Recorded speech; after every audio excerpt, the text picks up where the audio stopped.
children look different from their parents, and so do the young ones of other living organisms. What are the reasons for such variations? To find the answer to this question, Thomas Hunt Morgan and his colleagues tried to verify the chromosomal theory of inheritance through various experiments. Morgan chose the tiny fruit fly Drosophila melanogaster for his research. There were several reasons for this.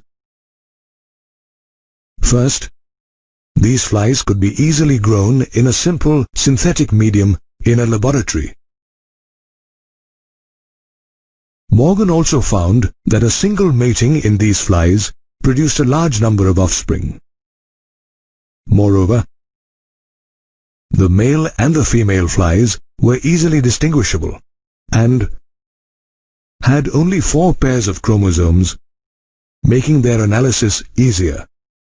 Another reason for Morgan selecting these flies was that they showed several heredity variations which could be easily seen through low-power microscopes. Finally, these flies had a life cycle of just 2 weeks, which would help study several generations within a short span of time. Morgan carried out several dihybrid cross experiments with Drosophila to study sex-linked genes. For example, he crossed yellow-bodied, white-eyed females with the genotype y/w with brown-bodied, red-eyed males with the genotype y+ and w+ to produce the F1 generation. Here, the plus sign in the superscript represents the dominant wild-type alleles. Morgan then intercrossed the F1 generation to obtain the F2 generation, and observed that the genes did not separate independently, which was an exception to Mendel's law of independent assortment. Morgan and his colleagues knew that only the X chromosome bear genes. Furthermore, they noticed that during a dihybrid cross, if 2 genes lie on the same chromosome, then the proportion of parental gene combinations, that is, y/w and y+/w+ in this case, was much higher than non-parental gene combinations or the recombinant types, that is, y+w and y/w+. Morgan found that this was due to physical association or linkage, which describes the tendency of certain genes to be inherited together and their ability to retain their physical combination in progeny. Genes which are located on the same chromosome and that are inherited together are known as linked genes.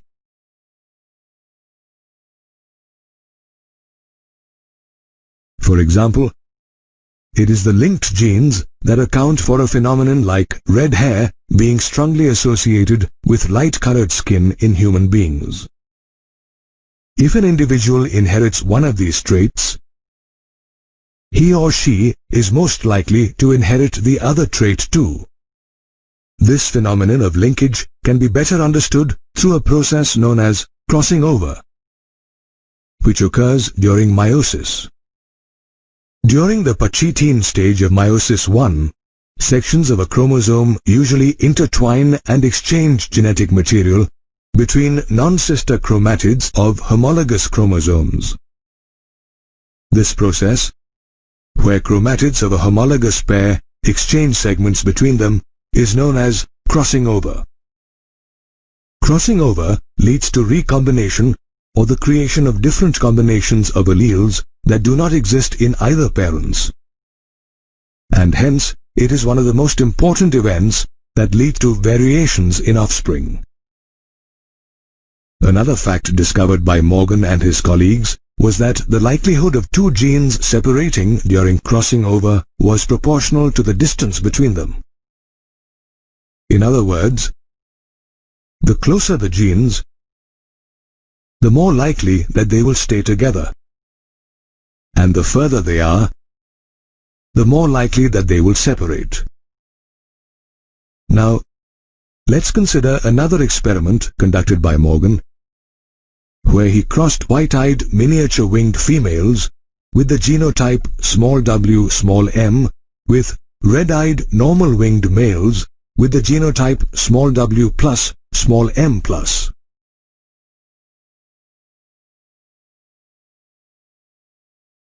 From his experiments, Morgan noticed that tightly linked genes, or genes nearer to each other, showed very little recombination, while loosely linked genes, or genes far from each other, showed higher recombination.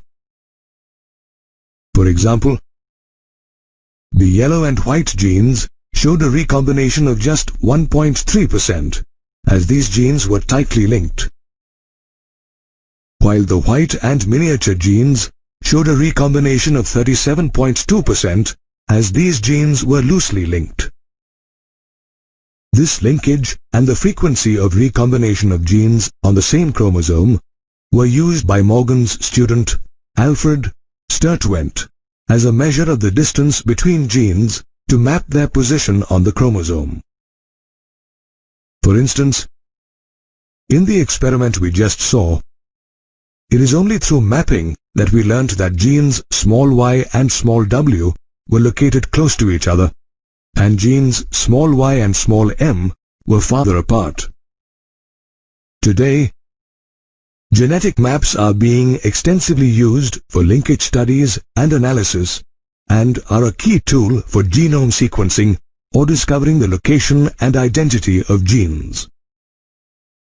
Thus, Morgan's experiments on linkage ruled out Mendel's law of independent assortment when linked genes are considered.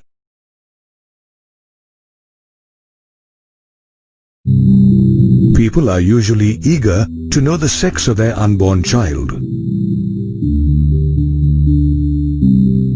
Today, advancements in genetics have made it possible to determine the sex of an unborn child, though the practice is illegal in many countries, including India.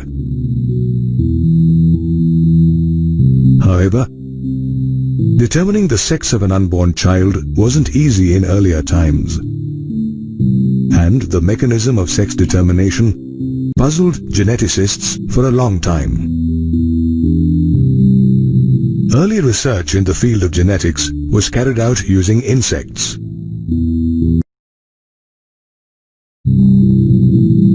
In fact, the development of the chromosomal theory of sex determination took place through cytological studies carried out on insects. Today, sex determination in human beings and several other animals is done with the help of specific chromosomes. These sex-determining chromosomes are called sex chromosomes, while the rest of the chromosomes are called autosomes. For example, human beings have 23 pairs of chromosomes. Of these, just one pair is the sex chromosome, while the remaining 22 pairs are autosomes. The very first indication that sex chromosomes were different from autosomes came from the experiments conducted by German biologist Hermann Henking in 1891.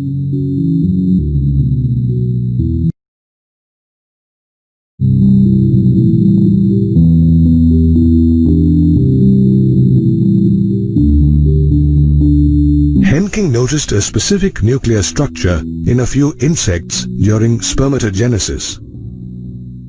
However, he also noticed that only 50% of the sperms received this structure. Henking named this structure the X-body. However, he couldn't explain the significance of this structure. Further research by several other scientists led to the conclusion that the structure was actually a chromosome, and they named it the X chromosome. Let's now take a look at a few sex determination systems, which are actually biological systems that help determine the development of sexual characteristics in an organism. In human beings and several other mammals and insects, the sex determination system is of the XXXY type. Human beings have 23 pairs of chromosomes. Of these, the 22 autosomes are identical in both females and males, while the sex chromosomes are different. The sex chromosomes in females are a pair of X chromosomes, while those in males are an X chromosome and a Y chromosome. In other words, the ovum produced in females contains only X chromosome, while in males, two types of gametes, X and Y, are produced during the process of spermatogenesis.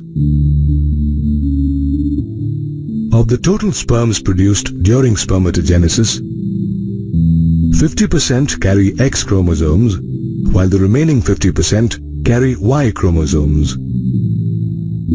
And there is an equal probability of fertilization of an ovum with a sperm carrying either of the chromosomes. So, when an ovum carrying the X chromosome unites with a sperm carrying the X chromosome, the resultant XX zygote develops into a female offspring. On the other hand, when an ovum carrying the X chromosome unites with a sperm carrying the Y chromosome, the resultant XY zygote develops into a male offspring. Therefore, it is obvious that the sex of the offspring is determined by the genetic makeup of the sperm. Moreover, it is quite evident that the probability of a pregnant woman delivering either a male or a female offspring is always 50%.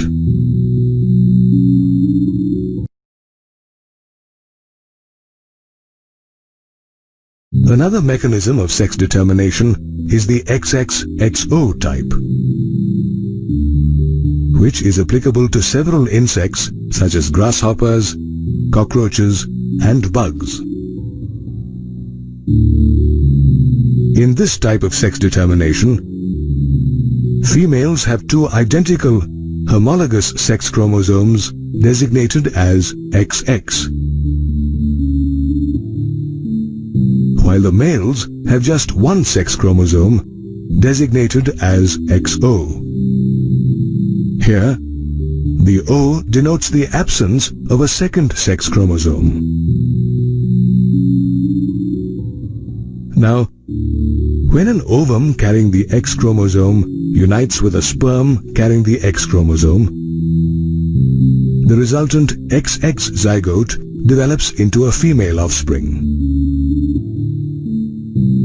Conversely, when an ovum carrying the X chromosome unites with a sperm carrying no chromosome, the resultant XO zygote develops into a male offspring. Therefore, we have seen that in both the XXXY and the XXXO mechanism of sex determination, it is the genetic makeup of the sperm that determines the sex of the offspring. Such a system of sex determination is known as male heterogamety.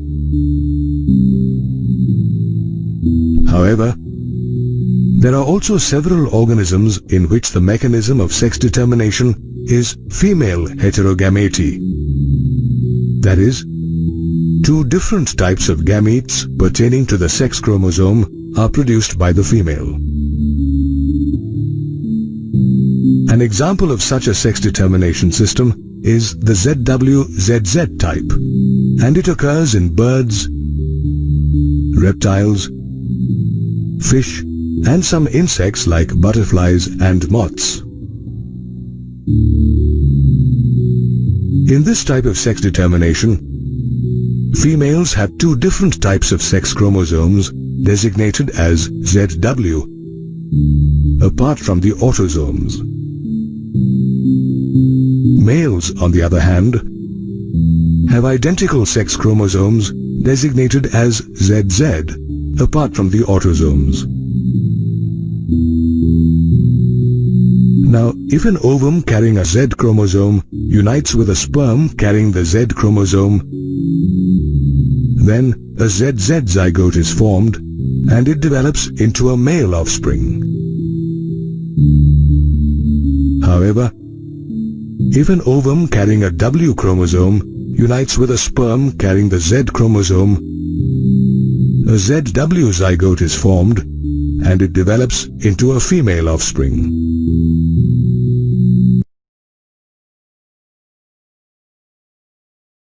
Another example of female heterogamety is the ZOZZ type of sex determination seen in some butterflies and moths. In this type of sex determination, females have only one sex chromosome designated as ZO. Here, the O denotes the absence of a second sex chromosome. Males, on the other hand, have two identical sex chromosomes designated as ZZ. Therefore, if an ovum carrying the Z chromosome unites with a sperm carrying the Z chromosome, the resultant ZZ zygote develops into a male offspring. However, if an ovum containing no chromosome unites with a sperm carrying the Z chromosome, the resultant ZO zygote develops into a female offspring. Thus, as soon as the zygote is formed, the sex of an organism gets fixed, and it can be determined by analyzing the composition of the zygote. These are a few images of people suffering from various hereditary disorders. A hereditary disorder is a condition that is genetically passed on to one's offspring. For a long time, human beings have been aware that certain disorders are passed on from one generation to another. Yet it was primarily after the rediscovery of Mendel's work that studies pertaining to the inheritance pattern of traits in human beings began.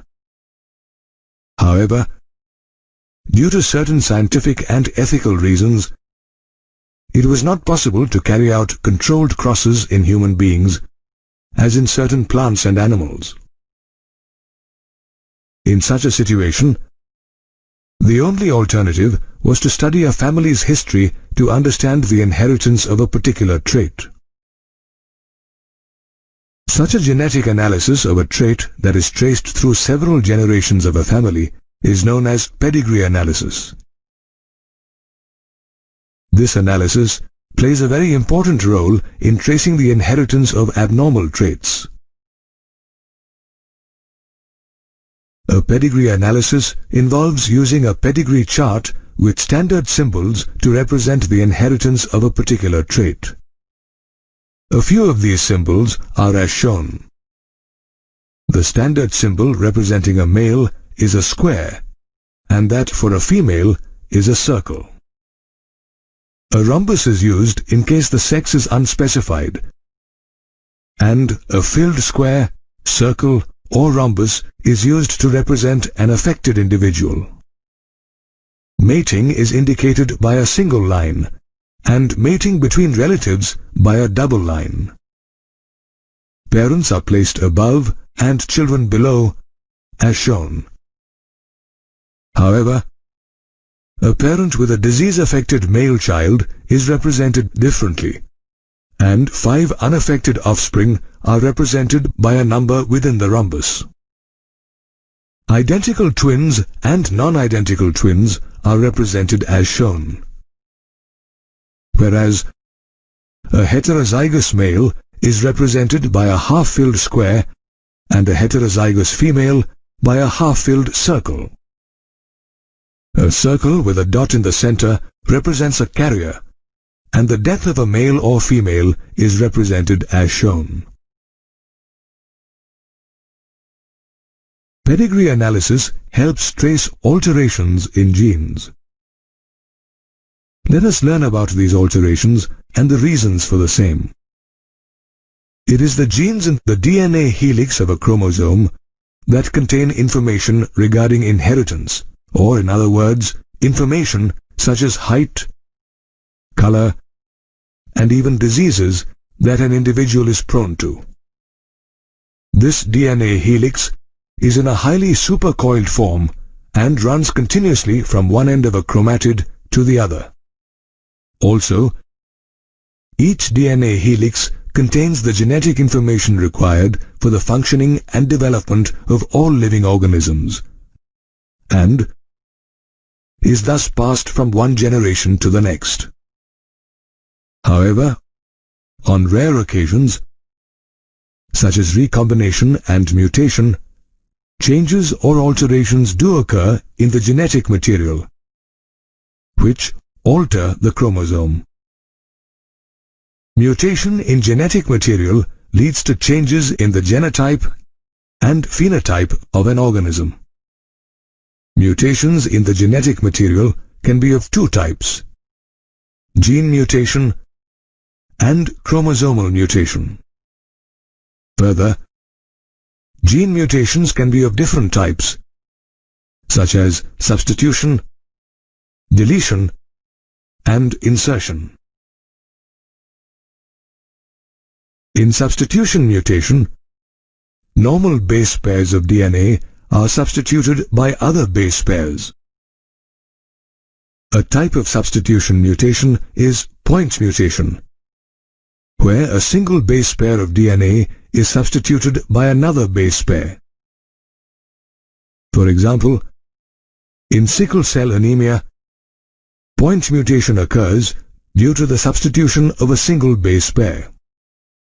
Deletions, on the other hand, occur when a sequence in a gene is deleted. For example, deletion of a sequence of gene in the APC gene, which is a tumor suppressor gene, results in a non-functional protein which leads to cancer. Insertions occur when a sequence in a gene is added.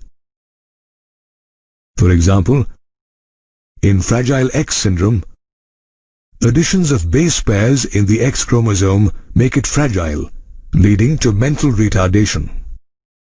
However, when deletions and insertions of several base pairs of DNA occur, it results in a frame shift mutation. For example, Tay-Sachs disease, which causes mental and physical disabilities, is due to frame shift mutation. Unlike gene mutation, chromosomal mutations occur when the number of chromosomes changes or when there is a change in the structure of a chromosome. Chromosomal mutations can occur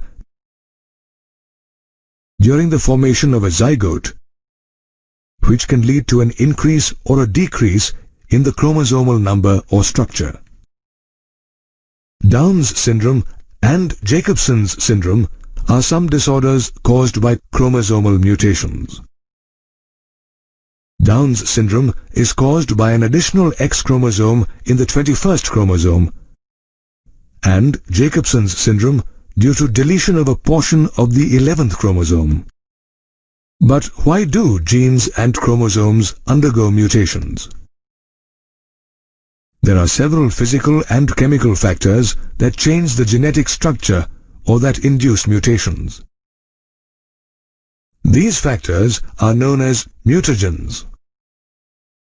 UV radiation, gamma rays, alpha particles, bromine and nitrous acid are some mutagens that cause changes in the genetic structure. Therefore, mutations in genes and chromosomes lead to several disorders, and the inheritance pattern of these disorders can be studied through pedigree analysis. All of us are carriers of potentially hazardous genes. While some of these genes lie hidden in a recessive form all through our lives, there are others that show their influence later in our lives when triggered by environmental factors. There are also a few genes that show their presence immediately after birth or even before we are born in the form of genetic disorders. We can broadly classify genetic disorders into two types, Mendelian and chromosomal. Mendelian disorders include genetic disorders caused by alterations or mutations in a single gene, as in thalassemia and sickle cell anemia. While chromosomal disorders include genetic disorders caused by an excess, absence, or abnormal arrangement of chromosomes, as in Down's syndrome and Turner's syndrome. Let's now learn about Mendelian disorders in greater detail. The mutated genes that cause Mendelian disorders follow the laws of Mendelian inheritance. These disorders can be autosomal recessive, autosomal dominant, X-linked dominant, or X-linked recessive. Some Mendelian disorders are cystic fibrosis, hemophilia, thalassemia, sickle cell anemia, and phenylketonuria. Let's study more about some of these Mendelian disorders. Hemophilia is a genetic disorder that impairs the body's ability to coagulate or clot blood when a blood vessel breaks. This disorder occurs when a single factor from the several factors involved in the process of coagulation is affected. It is a sex-linked recessive disorder inherited through the X chromosome, and the possibility of a male offspring inheriting this disorder is greater than in females. A male offspring inherits this disorder from an unaffected carrier or a heterozygous female parent, and these males are generally inviable or infertile in later stages of their lives. The possibility of a female offspring being hemophilic is very rare and occurs only if both the X chromosomes in the offspring are in recessive form. That is, the father must be a hemophilic, carrying the recessive X chromosome, and the mother must be a carrier or a hemophilic too. Did you know that hemophilia is also known as a royal disease, as Queen Victoria of England was a carrier of this disease and had passed it to her descendants? Another widely studied Mendelian disorder is sickle cell anemia, which affects red blood cells or RBCs. It is a lifelong disorder where the RBCs turn into a rigid sickle shape which reduces their flexibility, thereby leading to several health complications. This disorder also reduces the life expectancy of the affected individual.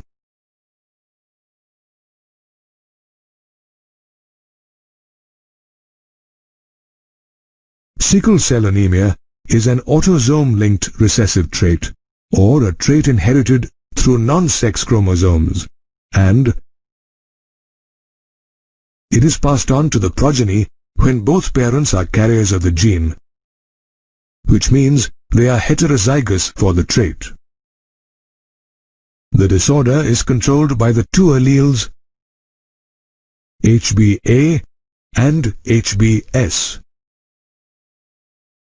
These alleles can form three genotypes, namely HBA-HBA, HBA-HBS, and HBS-HBS. Of these, homozygous individuals with genotype HBA-HBA are neither carriers nor sufferers. Heterozygous individuals, on the other hand, have the genotype HBA-HBS and are unaffected by the disorder but are carriers and have a 50% probability of passing the disorder to the progeny. It is homozygous individuals with genotype HBS-HBS that have a phenotype displaying the disease. Sickle cell anemia is caused when glutamic acid is substituted with valine at the 6th position of the beta-globin chain of a hemoglobin molecule. The code for amino acid is present on the beta-globin gene, where GAG coding for glutamic acid in a normal gene is substituted with GUG coding for valine in a sickle cell gene. Now, under low oxygen tension, the mutant hemoglobin molecule undergoes polymerization, which changes the shape of the RBC from a biconcave disc-shaped structure to an elongated sickle-shaped structure.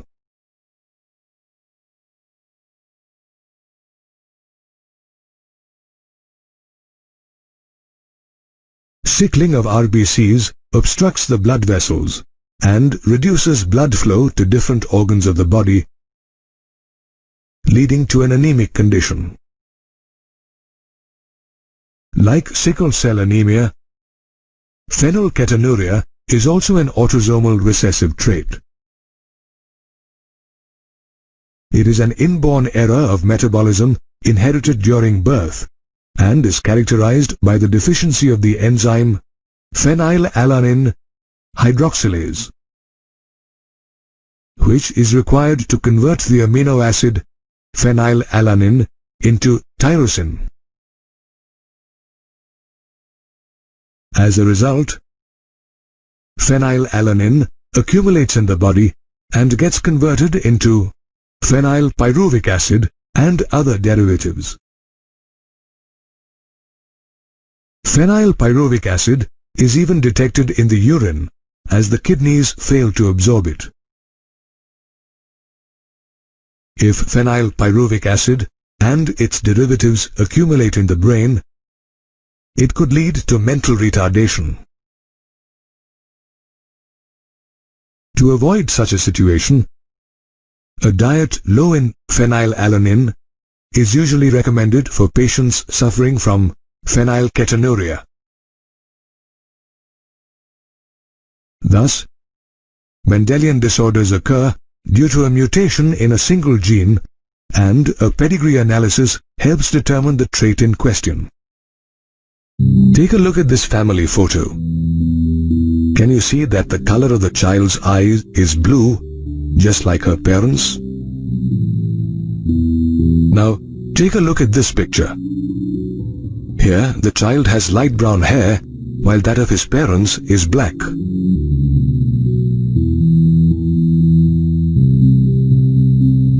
What accounts for such similarities and differences?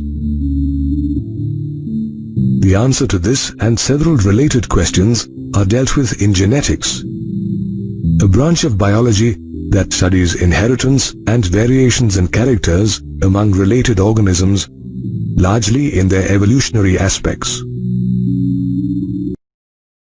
Inheritance is the basis of heredity. It is the process of passing characters from parents to offspring. Variation, on the other hand, is the degree by which an offspring differs from its parents. Human beings have been using their knowledge of genetics since prehistoric times. Our ancestors knew that sexual reproduction was one of the causes of variation.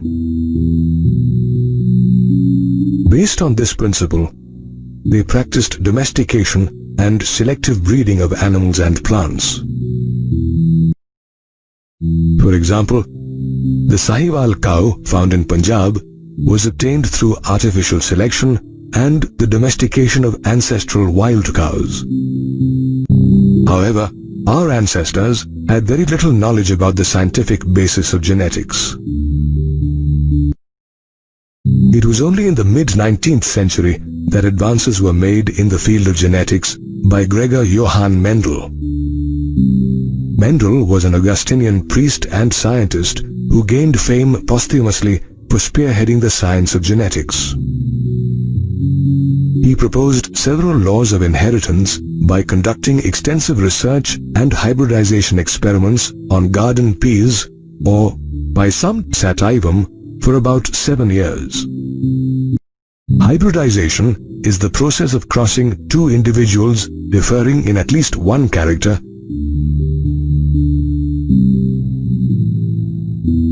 resulting in a hybrid individual. The reason for Mendel choosing common pea plants for his research was that the plant had various contrasting characters such as length of the plant, color of the pod, and shape of the seed that were visible to the naked eye. Moreover, self-pollination as well as cross-pollination was possible in these plants, and crossing between these plants could be controlled. In addition, these plants grow quickly and produce a large number of offspring.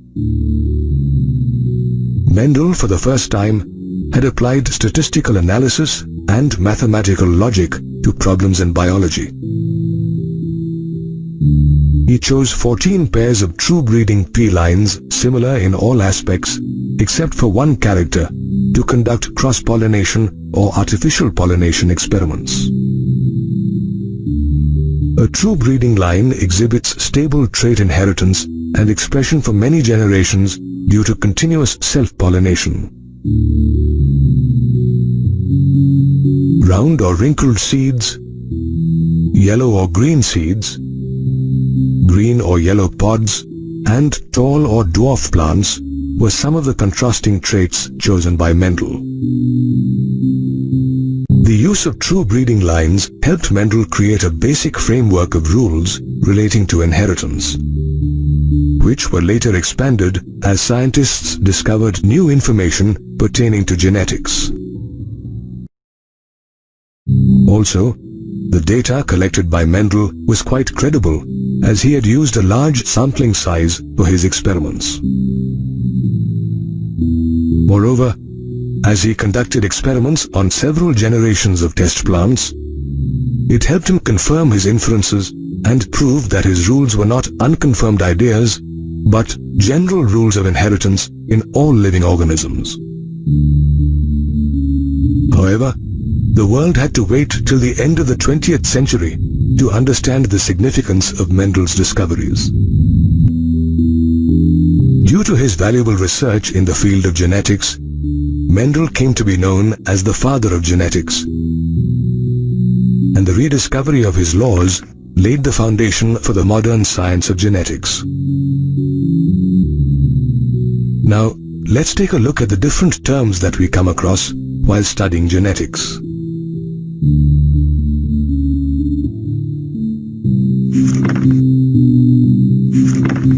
A gene or a factor is the functional unit of heredity material, that is, DNA.